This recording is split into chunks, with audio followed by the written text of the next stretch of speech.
It's time for Michigan's newest sports talk show, Mitten Madness. And here he goes. Defense win championship. Michigan sports talk from here in Battle Creek. The latest stories, the biggest games, all across the Mitten State. That's not something to play with. Streaming live and on demand on the 95.3 WBCK app. Here are your hosts, Jacob Harrison and Da'Jzon Hughes. Well, hello, good morning. It's Mitten Madness on 95.3 WBCK. Jacob Harrison and Da'Jzon Hughes getting ready to talk Michigan sports for the next here on the station. Plenty to get into with the Tigers, a little bit of Pistons, a little bit of Lions, as well as we near the end of the football offseason. Kind of closing that out with the release of the NCAA college football game. So that's swallowing up all my time. So DJ, I pass it over to you and ask you, man, how are you doing? I'm not too bad, man. Lacrosse ended up this last weekend as far as coaching for me. So I've got a nice 6 to 7 week hiatus, from lacrosse, which is going to be awesome. Not completely, but like, as far as coaching, right, it's just nice take to a break. kind of just be able to watch, do a media thing, ask questions, and be on the outside. So that's going to be cool. Yeah, I'm wasting away here. I'm just getting to that point where I've enjoyed college football 25. Now I've got, a couple more weeks with my kids up here, so we'll find some more interesting and fun things to do and to enjoy around the Mitten. But in the meantime, let's dive right into it and let's start talking Detroit Tigers. Well, I guess before we do that, we have to talk about the other thing that happened with Michigan in baseball this week. Oh, the Growlers getting swamped out? Well, yeah, that's sure, one thing. you can start with that if you want. I was saying more of the home run derby. Oh, yeah. I'll let you take that. the insignificant performance we got for the national anthem happened. I think it was pretty significant. It was historically. If they're saying you were worse than Fergie, dude. I'm trying to be nice. Oh, well, I got no dog in the race. I don't know. I'd never heard of her until I heard that. Fergie or Ingrid? No, I know who Fergie is. Oh, I'm 30. Like, come on. I'm just I have asking. no idea who. I'm asking. Did you say Ingrid? I have no idea. Ingrid Andress. Yeah, she's a country singer, which is probably why neither one of us knew her before no then. clue. But shortly after, obviously, the video ended up on social media. The jokes were flying. Obviously, people were bringing up Fergie and Roseanne left and right. I forgot about the Roseanne thing. Yeah, now they're all on the same tier and level, and they say she is surpassed. But yeah, shortly after that, we found out she's from Southfield before moving to Colorado. So a Michigan native who was, air quotes, drunk during the national anthem, and that is the reason why things went so horribly. And she's now going to rehab, which she has heard is fun. It sounds like a skit from BoJack Horseman, man. Literally, it's so wild. The whole thing is so wild. Like, look, if my skepticism draws from the fact that she's a celebrity and this can be an easy excuse, celebrities can go to rehab and just goof off and not, whatever. But if she legitimately needs help, I hope she gets the help that she needs, because I can understand that being, that's an embarrassment that despite whatever embarrassments you and I have dealt with in life, nothing could ever reach that. That's top shelf and then some. So Andre the Giant ain't reaching that top shelf. That is incredible embarrassment. So if that's really the case, I just hope she gets the help that she needs. But my skepticism lies in the celebrity aspect of it, and I reserve that right. Facts. I 100% agree. But now we can move on and talk about the that Tigers. Team. So the Tigers are coming out of the All-Star break looking to turn things around so that they don't have to make any drastic trades within the next 10 days. The trade deadline coming on July 30th. But before we talk about the Tigers more, concretely, the MLB draft did happen. It's one of those things that kind of comes and goes without a lot of fanfare because a lot of those guys, play their entire careers in the minor leagues. They don't make it all the way through. Nonetheless, just to get you up to speed on what happened with the Detroit Tigers, I don't have a full list of everybody they drafted because, again, it's not that serious. But the best value that ESPN gave to him was taking the shortstop at number 11 overall, Bryce Rayner out of, that is not Corona High School. That is where they got a left-handed pitcher, Ethan Schiefelbein, 72nd overall. But nonetheless, Those are two of the big names that they have gotten. Scheffel being probably the bigger sleeper. Toys with hitters, throws a fastball 88 miles per hour. Next one's 95 miles per hour. So some more details there that you can go check out if you're really interested in that sort of thing over at ESPN.com. But the one big thought that they kind of came away with that is the fact that the Tigers are one of the teams that are still fairly confident in the practice of taking high school players, which I feel like is a little less common than it used to be, but maybe that's just me, just from an outsider's perspective. But nonetheless, when I feel like when you're in the position that the Tigers are in, you do kind of need that youth to go ahead and get into the system and start getting to work and getting ready sooner, because one of the big things that is holding back the Tigers right now, and I don't know how relatable the situation is, but the fact that the number 1 overall pick in 2020, Spencer Torkelson, is still in AAA baseball is probably a big reason why the Detroit Tigers are 3 games behind 500 coming out of the All-Star break. The ESPN projections coming out of that break for the second half of the season project the Tigers to finish at 79-83 with a 4.9% chance of making the MLB playoffs. They ranked all the teams by tiers, and they placed Detroit in tier 4 along with the Rangers and Cubs and Reds and Rays and Blue Jays, even the Nationals, the teams that are playing their way out of contention. And I can't think of a better way to describe the way the Tigers have played. That being said, before heading into the All-Star break, they did get a pretty monumental series victory over the Los Angeles Dodgers, which your boy picked in picks last week. So that's kind of an interesting turn of events there. Nonetheless, big 3 series coming up with the Blue Jays, Guardians, and Twins. All winnable series. Even the Guardians, one of the best teams in all of Major League Baseball. The Tigers just got done a couple of weeks ago absolutely thrashing them. But they need those 10 games to go very, very well to ensure that they don't have to trade Jake Flaherty for a hitter that could really just end up upending the entire season if that hitter isn't as good of a hitter as Flaherty is as a pitcher. But nonetheless, I'll turn all that over to you. Your reactions to the projected final record, playoff odds, the series that are coming up, wherever you want to go with that, DJ. Well, like you said, they're literally playing themselves out of contention. I 1,000% agree with that. The bigger thing is we're a broken record. And I think the team is a broken record as well, because we've said it all year that the pitching is there. The pitching is what's keeping them in games. The pitching is what's winning them games. But you can't rely on pitching. You got to have bats going at some point. And it's crazy because I was looking at a video on like TikTok or something the other day or earlier today, and it said when the Tigers win 1 run, or when they score 1 run, they're like a positive record. Yeah. And when they score 2 runs, a positive record. But the problem is they can't score runs. They're getting, shut out in so many games, or they're just not playing well enough. And it doesn't make sense. My thing is trade. You got to trade him. You got to trade Flaherty because he's gone at the end of the year regardless as a free agent. Don't let him go for free. Even if it's a prospect piece for later, this season's already, I don't think you're making the playoffs this year. Like, that's just facts. So don't let the season go to a complete waste. At least prepare yourself for next season by starting your free agency early. I want to ask you this, though, because I don't wholeheartedly disagree with you. At first, I was a little shocked to hear the Flaherty thing come from you, and now as it's kind of become what it is, I get it. But in their last 3 series to close the first half of the season, here's their point totals. Against the Reds, 5-5-5. Against the Guardians, 1-8-5 and 10.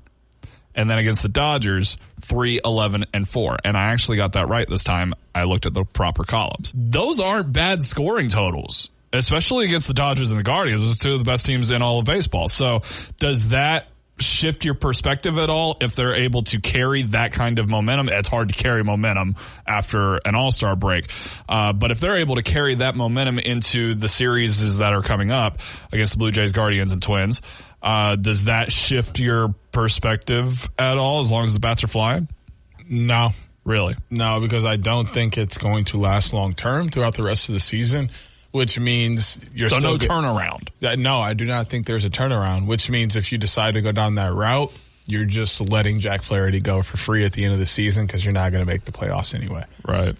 Like That's understandable. Send him to a playoff / World Series contender and get some quality pieces back. So even if you go 10-0, average 4.5 runs a game, which is absurd, by the way. It's not happening. But even if you did that, trade Flaherty, get a hitter, and see if that helps move the needle more positively than staying put. Because when is it going to – the thing is, this team has gone on multiple runs this year, and they've all died down. And then they go on a run in the opposite direction where they're losing games in a row. Your season isn't consistent enough to bank that you're going to be able to make any kind of comeback. I think you have to go the smart route and start to put things together for the next few years in terms of getting free agency started early.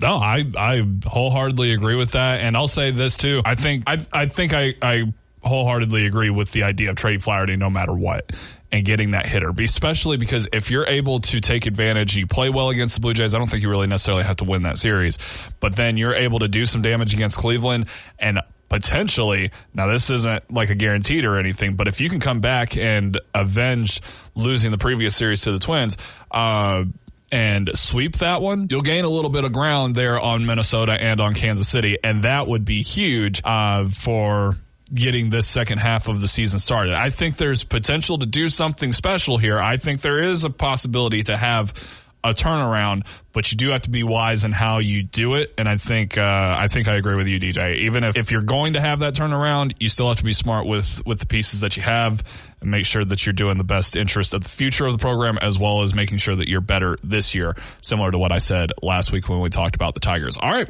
that's going to do it for that. We'll talk about the Detroit Pistons a little bit, their offseason, and a little bit of a preview to the season to come here on Mitten Madness, 95.3 WBCK. Early.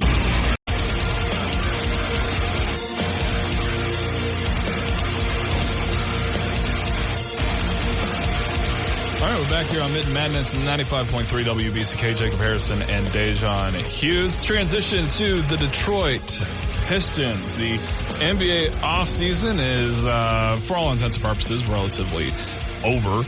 So now it's just the wait for the regular season to get back underway here in a couple of months, I believe. That being said, it's about that time for projected win totals to come out. The Detroit Pistons do not have the lowest projected win total. That honor actually goes to the Brooklyn Nets. There are also a couple of more teams that are lower than the Pistons, and that includes the Portland Trail Blazers and the Washington Wizards. So the only way is up, and they're moving up a little bit, right? The Detroit Pistons have a projected win total of 24.5. So obviously you would go over under on that if you were to make a sports bet, which is actually one of the 6 or 7 that ESPN is pointing out here to consider, because I mean, really, the Pistons should win more than 24 games, right? Well, I asked you last week, and I think the week before that, somewhat jovially, but also semi-seriously, could the Pistons double their win total from last year? And you said pretty confidently that you thought that they could, but you seemed even more confident in bringing this topic to the table for the show that they were going to smash the over on this. I mean, I just said I would smash the over because, in my opinion, there's no way they're not winning 25 games this year. The only way I see that happening is if they continue to fall prey of what they've been falling prey to the last couple of years, injuries. Injuries honestly have been killing this team. They put together a pretty solid squad that should be able to work amongst each other pretty well. And then someone gets hurt, and that changes the whole thing. Because then people have to play different roles and do different things, and then they're trying to adjust to that in and out kind of concept as people come back from injury or get injured. And as we all know, once the injury bug starts, it doesn't really stop. It's just one person gets healthy and someone else gets hurt. So that, I think, has really been the plague of the Pistons the last couple of years. And they almost had 25 wins last year. And hold on. I'm saying they may have had what? They had 14. That's not exactly close to 25. 11 ain't far. 11's not far. And if you mean to tell me he's far away, I don't know. If you look at this year's team and don't see 11 more wins. Oh, for sure. No, I'm right there with you. I think you're crazy. Yeah. But I was also heavily optimistic last year. Now, I wasn't like, oh, this team's going to make the playoffs, or even the play-in, but 14 wins is silly. Like, that team it seems silly to say this too, but that team is way more talented than 14 wins. So I was with you the entire way, that this was a Monty Williams issue, because the talent of Cade Cunningham, Jalen Duren, and Jaden Ivey alone, to me, that's 25 to 30 wins right there. And now here we're adding Tobias Harris, Malik Beasley, Paul Reed, and Tim Hardaway. Come on, that's 30 wins. Easy. Now you're starting to say, well, can they creep up to 35, 40? And that's where I think, that's where you're going to see more divide in the conversation among Pistons fans, because if the only way is up, how far is up?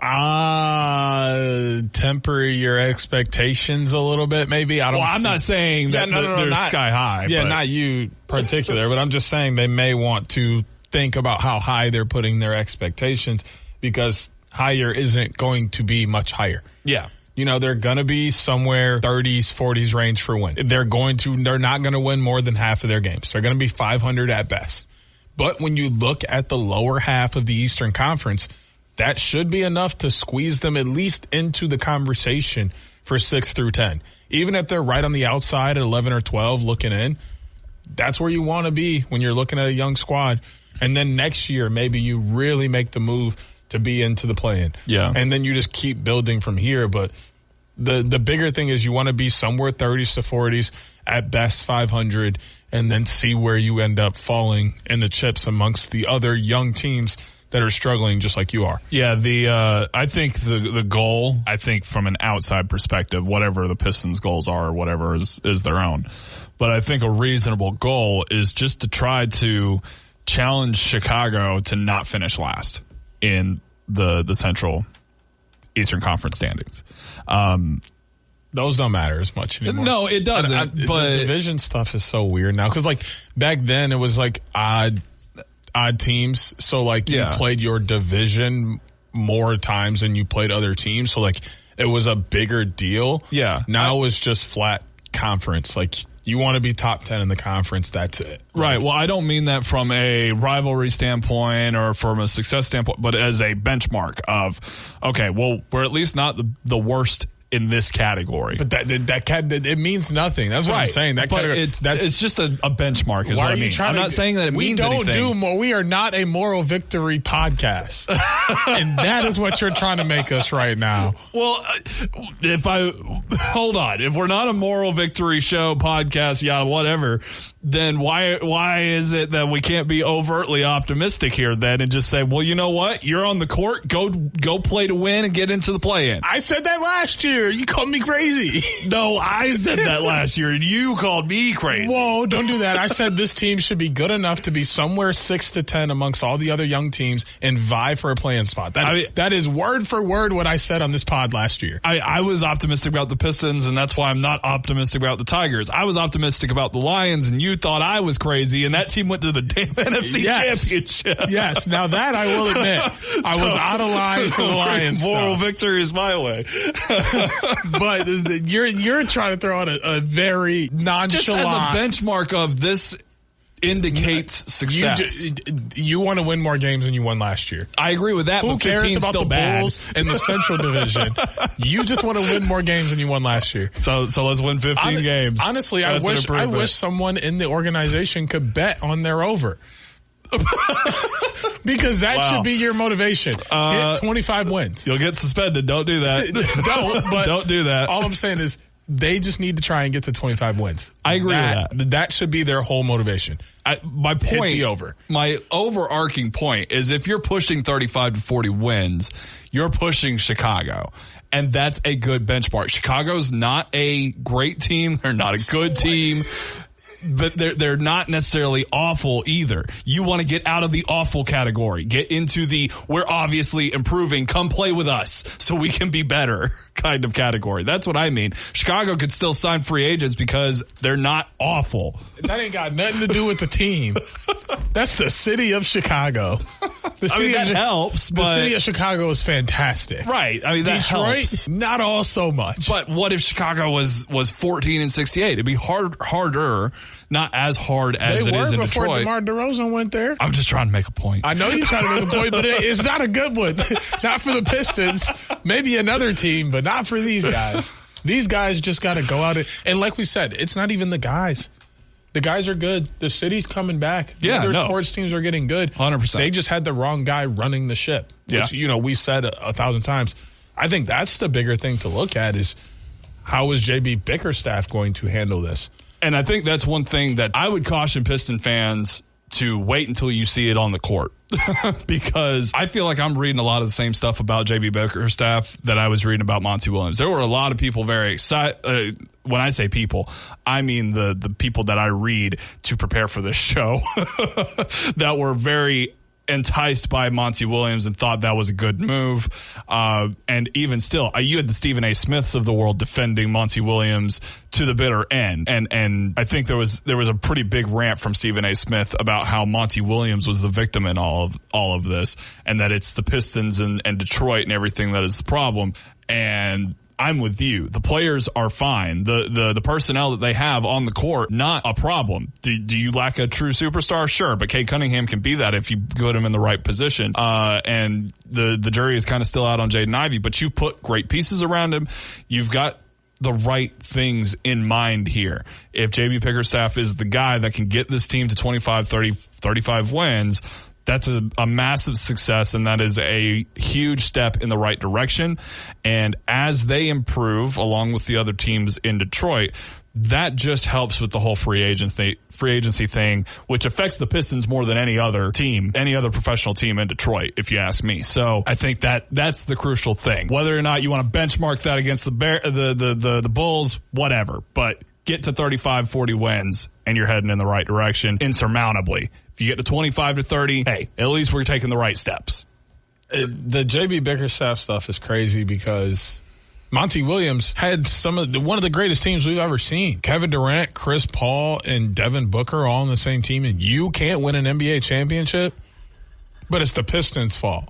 Right. Stop it, bro. When you look at JB Bickerstaff, sure, he had Donovan Mitchell at the end of his time, but he helped Colin Sexton and like Evan Mobley and Darius Garland figure out how to get the Cavaliers back in competition. Yeah. So don't tell me Monty Williams and JB Bickerstaff are the same. Because JB Bickerstaff is clearly better at developing players and putting them in the right positions. I just mean from I know what you were standpoint. saying, but like everybody else, like JB Bickerstaff is not Monty. Monty's not JB. They're very different people, and I think JB is better suited for this role. Monty can be a great coach for a team like Boston or Dallas, who already has all the pieces and just needs a little extra help.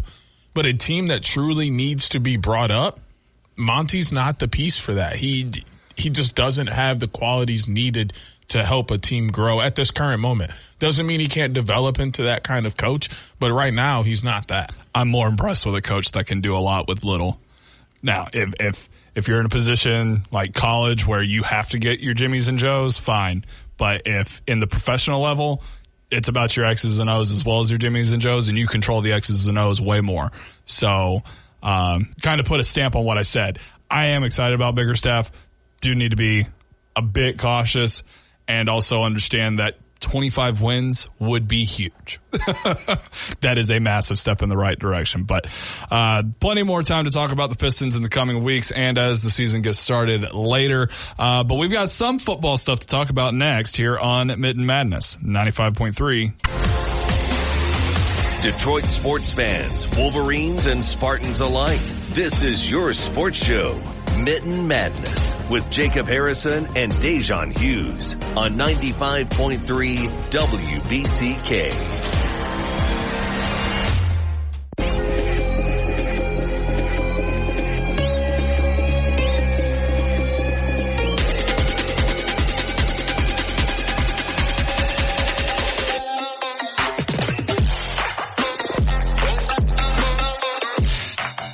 right, we're back here on Mitten Madness 95.3 WBCK. Jacob Harrison and Da'Jzon Hughes. We're going to talk a little bit of football in our quick segment today. First up is obviously the NCAA football game came out. I'm running with Western Michigan in one of my dynasties, having a little bit of fun with that. Went 4-8 in 2024, but just don't read too much into that. The Broncos are ranked here in the first preseason coaches poll for the Mid-American Conference, and that is sandwiched right in between Eastern Michigan and Central Michigan, number 7. Miami takes the top spot. I believe, the conference champion favorite is actually Miami over Toledo.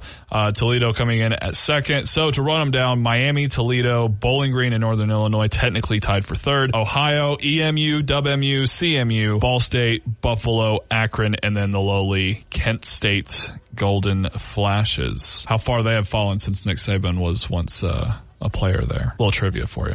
Any reaction to the Broncos kind of being in the middle of the pack of the MAC, just since we're close? No, it's sorry. kind of expected. Western hasn't been really good at football since that 2016 run they made. It's hard to come back from undefeated. That. Yeah.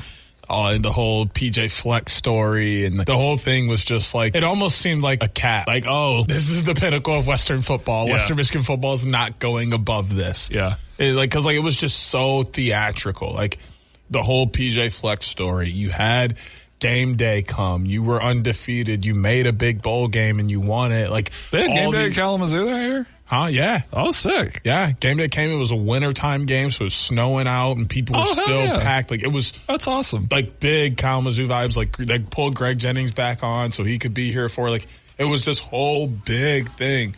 And they won their game that year and finished undefeated. Like it was this whole like, that's Western Michigan football back to being really good, winning the MAC and like, okay, don't expect to see it anytime soon. And we haven't. Well, I mean, PJ Fleck obviously took a better job, went to Minnesota, and that's totally understandable. His replacement did not do a good job of replacing him, despite having some considerable talent. And now it's back to trying to rebuild that talent. But nonetheless, I mean, it's still really cool to get that opportunity in the video game to play as Western Michigan, and hopefully they get back to where they want to be very, very soon. Interesting fact, if you didn't know, that 2016 Western Broncos team would have made the playoffs in today's structure. So nothing's impossible. One day there could be a Bronco team in the playoffs. No, they would have been in. They were the highest ranked Group of 5 champion. They're not going to that model this year.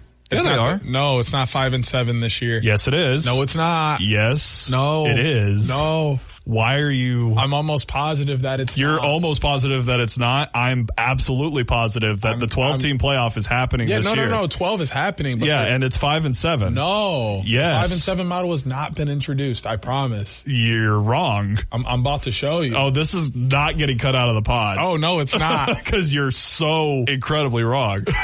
How do you think it's made up? I don't think it's made up. No, I mean, how do you think the field of 12 is made up? They're going to do it the way they've been doing it. Wrong. 12 teams to be selected to the playoff, 4 highest ranked to the seeded 1 to 4. Teams seeded 5 through 12 each play each other in the first round. Home field will be. How are the first 5 seeds determined? I'm looking at it right now. The 5 highest conference 13 members CFP committee. The selection committee ranks the teams based on the members' evaluation team's performance on the field using conference championships won, strength of schedule, head-to-head results, and comparison of results. And the committee of universities approved the plan for newly 12-team playoff in 24. Agreed to update the start of the 12-team field beginning in 2024. 5 to include 5-7. Okay. But that's actually it's in blue, which means they came in here and changed it. Which means my apologies for not knowing they had updated. The last time I checked, 5-7 model wouldn't start until the next year, so it would have started in 25-26. The last time I read this, so technically we are both correct. But I will give you your props. You are more I don't know about technically both correct. You are more correct than I am. I'll be understanding of the fact that you didn't know and that you're admitting you were incorrect. Yes, I was. But that's about all I'm giving you there because I've known this since it was announced. But it's okay. Not everybody knows everything all the time. Thank you. Perfectly understandable. And I said I was wrong. And that's not getting cut out. It's here. All right. Let's talk about the Lions real quick because that went way different than I expected. The Lions are going to induct Calvin Johnson, the greatest wide receiver in franchise history and one of the greatest of all time. Unfortunately, just like Barry Sanders, had his career been longer, maybe we could have said the same exact thing both times. But nonetheless, he's going to be inducted into the Pride of Lions, and that's an incredible honor. That'll be at the halftime of the September 30th game between the Lions and the Seattle Seahawks. Hold on. Wasn't Calvin Johnson's last game in the NFL a loss to the Seattle Seahawks? I believe it was. That's a little weird because during the break we were talking about how awful the breakup between the franchise and the player was, but nonetheless, absolutely insane talent. That's incredible. Super duper happy that the relationship is better and that he is going into the Pride of Lions. That being said, the Lions have an incredible wide receiver on their roster already. ESPN recently used some coaches and execs to name the top 10 wide receivers in the NFL. Number 1, Justin Jefferson. Shocker. I don't think any of us are going to disagree on that. Tyreek Hill comes at number 2. Jamar Chase at 3, CeeDee Lamb at 4, Devontae Adams at 5, AJ Brown at 6, Amon-Ra St. Brown at number 7, Mike Evans at 8, Stephon Diggs at 9, and Brandon Ayuk, who is probably likely soon to be traded away from the San Francisco 49ers, at number 10. DJ, would you change the ranking for Amon-Ra St. Brown up or down in any capacity? They had him where again? Number 7 behind AJ Brown at number 6 and ahead of Mike Evans at number 8. Devontae Adams at 5. I think Tay's a little criminally low. I agree with that. And I think that's based off of a bad couple seasons in Oakland where he doesn't really have a quarterback throwing him the ball. Maybe he drops 1. Amon-Ra drops 1. You'd put Mike Evans over Amon-Ra? Mike Evans is a beast, dog. No, I'm not. I'm not questioning your this list. This list is so hard because I love Mike Evans. I want to move him higher because I think Amon-Ra is an amazing wide receiver that has done a lot to help the Lions get where they are. But putting him above AJ Brown? Crazy. I don't know about that. See, I knew you were going to give me that look. Bro, there's a reason his Twitter, all his socials are 1K always open because checks notes. Look, he's always open. I love AJ Brown. He's one of my favorite players in the NFL. Fun fact, AJ Brown, Amon St. Brown, and Mike Evans are all on my Dynasty Fantasy team. I love all 3 of them. So you want them all to be moved higher. In the NFL. Okay? You want them all to be moved higher. Yes, but I agree with you. Devontae Adams is too low. I think CeeDee Lamb is too high. I can see that. That being said, that's only because I think they should be flipped. I also think Amon-Ra St. Brown and AJ Brown should be flipped. That's the only thing I would change about it. Everything else I fully agree with. Whoa, what's Amon-Ra got that AJ doesn't? He doesn't have Devontae Smith on the other side to help him. Look, I mean, but AJ Brown was doing that before he was there. Fully understand, and with Ryan Tannehill, no less. Okay? And he was doing it in college. AJ Brown was crazy. I am telling you, AJ Brown is one of my favorite players in the NFL. I don't dislike him. Just make your point or discredit him. My point is that AJ Brown last year, this is a fact, had an incredible start to the season where he was unstoppable, okay? Was legitimately probably a top 4 wide receiver in the NFL. And then he had a massive slump. And then his attitude, it happens to a lot of wide receivers. One of my favorite players, George Pickens, does the same exact thing. His attitude got in the way, getting back on track later in the season as well. Now, look, Amon-Ra St. Brown, I'm not saying he's never known adversity in Detroit because that's clearly not true, but he has been the poster boy of consistency since entering the NFL, and in fact, getting better all the same. That's my argument, and that's what I'm sticking to. I'm not saying there's a huge gap between them. I'm just saying, in my personal opinion, I'd flip them. I'd put Amon-Ra St. Brown at 6, and I'd put AJ Brown at 7. And I think that's not wholly unreasonable. And I'm not saying it couldn't change. If AJ Brown comes back next year and puts up 1,500 yards and 10 touchdowns, even though he's got Devontae Smith over there eating up some of his yards. Heisman Trophy winner from Alabama, Devontae Smith, by the way, roll tide. Oh, all right. We're going to see if I can jump ahead of you in our picks when we get back on Mitten Madness 95.3 WBCK. 95.3 WBCK.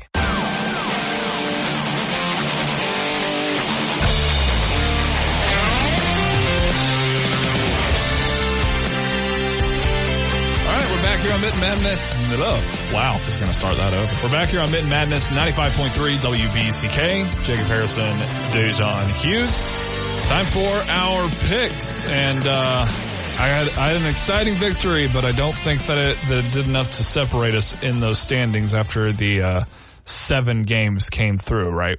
Yeah, no, we both ended up being 4-3 after we went opposite on a few games. So we are coming into the week solidly, both 30 games over 500 at 81-51. So wow. We're doing good so far this season. Yeah. I was so hyped about that Dodgers win. The win for the Tigers over the Dodgers. I thought that was gonna be the difference. I guess not. Well, you can thank I know. It was the UFC fight. Yeah, that's the real reason why you didn't get any separation. And we've got 2 UFC fight nights it's 2 UFC fight night fights to pick from. Easy for me to say when I get paid to talk for a living. Let's get things started with the Detroit Tigers road series this weekend against the Toronto Blue Jays. We talked about how these next 10 games are absolutely massive. You already saw how the first game went last night. But Saturday, you've got Olsen on the mound. Montero takes the mound on Sunday. Flaherty was on there Friday night.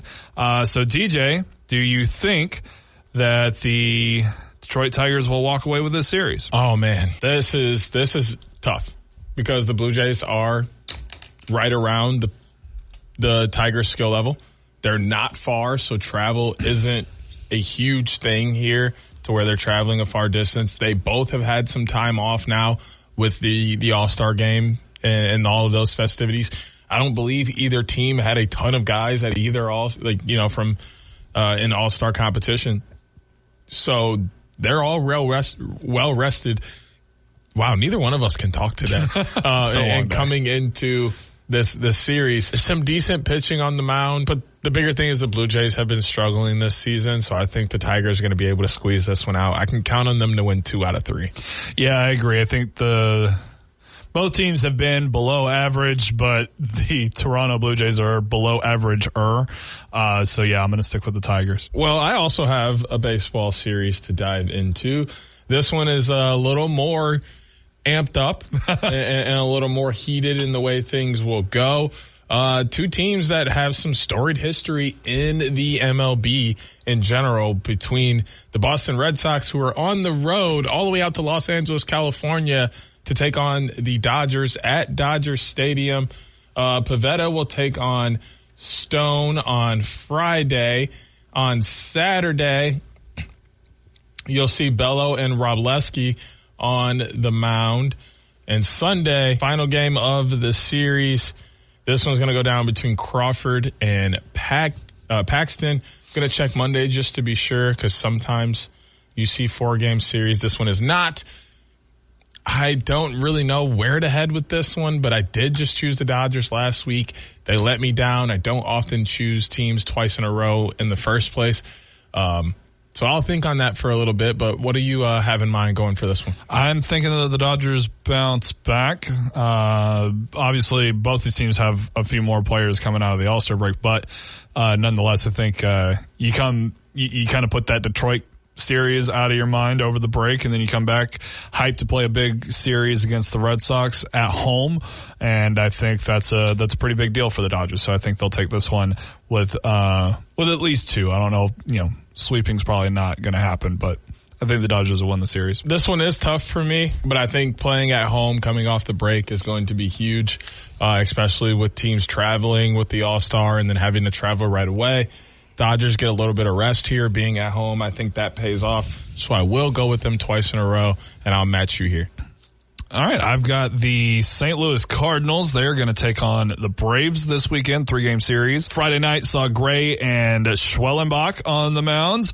Gibson versus Morton on Saturday, and Mikolas and Fried on Sunday. So the Atlanta Braves hosting the Cardinals, big series between 2 prominent teams looking to get a little bit of an edge heading into the second half of the season. DJ, who you got between the Braves and the Cards?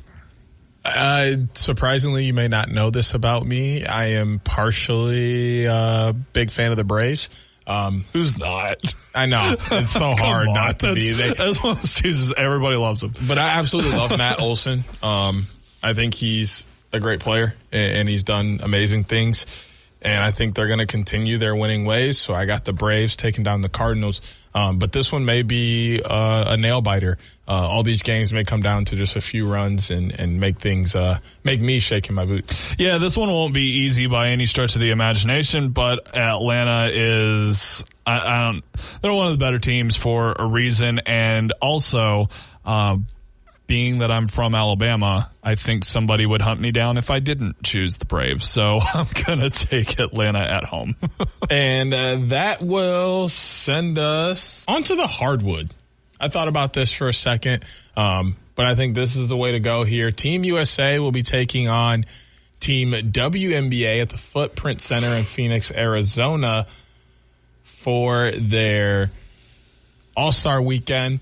The last time these two teams played was back on the 14th in an exhibition. Oh, sorry. This was the All-Star game. That was a long time ago. All-Star game a couple years ago in 21, in which Team USA came out on top. Team WNBA came. This is so hard to read the way they have this written up. There's no logos. It's just blank shields. Team WNBA won that game 93-85. A lot's changed since then. A lot has changed. The rosters have changed a little bit. Do you think Team WNBA can repeat and defend their title, or will Team USA come back for vengeance? So I'm curious, is Caitlin Clark and Angel Reese and all these other crazy rookies, are they on the Team WNBA? Because this thing did not give a roster.